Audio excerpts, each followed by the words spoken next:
ভাই এই সাইকেলটা আমার কাছে বিক্রি করে দেন, সন্ধ্যার পর আমি ফুড ডেলিভারি কাজ করতাম। ভাই আমি তো আপনার মানা করি নেই, নেন সাইকেল আমার দেখতে নতুনই আসছে, কিন্তু ভাই 3000 টাকা দিতে হইব। 3000 টাকা?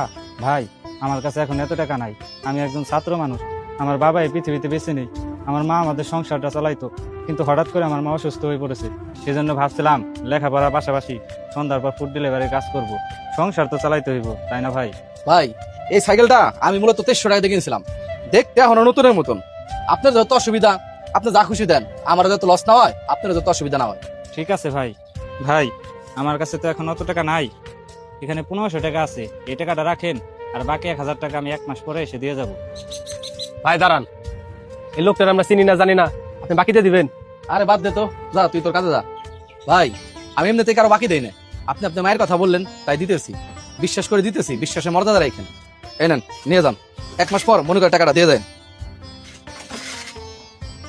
ঠিক আছে ভাই।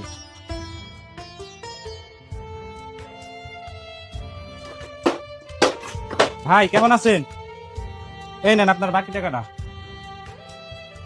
ভাই আপনি মনে হয় আমাকে চিনতে পারেন নাই, ওই যে গত 6 মাস আগে আপনার কাছ থেকে ফুড ডেলিভারি করার জন্য একটা সাইকেল কিনে নিয়ে গেছিলাম, তার বাকি 1000 টাকা পাইবেন, একটু মনে করে দেখেন ভাই। ও মনে পড়ছে, হ্যাঁ হ্যাঁ হ্যাঁ, আপনি তো 1 মাসের কথা বলে গেছিলেন, আমি তো ভাবছিলাম আপনি মনে হয় আর আসবেন না। যাই হোক, আপনার মায়ের কি অবস্থা? আপনি তো বলছিলেন আপনার মা অসুস্থ। ভাই আমার মা তো আর বেঁচে নেই,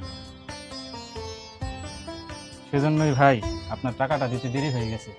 আর কেনই বা ফিরে আসবো না ভাই বলেন, আমি তো আমার মায়ের কথা বলে বাকিটা নিছিলাম, আর আমি যদি না আসতাম তাহলে আপনি অন্য কাউকে সাহায্য করতে না হলেও 100 বার ভাবতেন। ঠিক আছে ভাই, আমার একটা কাজ আছে, অন্য এক সময় আপনার সাথে কথা হবে। বুঝলি মাসুম, কিছু ছেলের পরিবারের প্রতি এতটা দায়িত্ব বেড়ে যায় যে সে তার বয়সের চেয়ে অনেক বড় হয়ে যায়। এই ছেলেটাও বয়সের চেয়ে অনেক বড় হয়ে গেছে। মাসুম, বিপদের একটা ভালো গুণ আছে, বিপদ আসলে আমরা অনেক কিছু শিখতে পাই, নিজেকে শক্ত করে ধরতে পারি। মনে রাখিস, এই ছেলেটা যদি এভাবে পরিশ্রম করতে থাকে ও একদিন অনেক বড় হবে। ভাই আপনি ঠিক বলেছেন। ঠিক আছে, দা কাজ কর।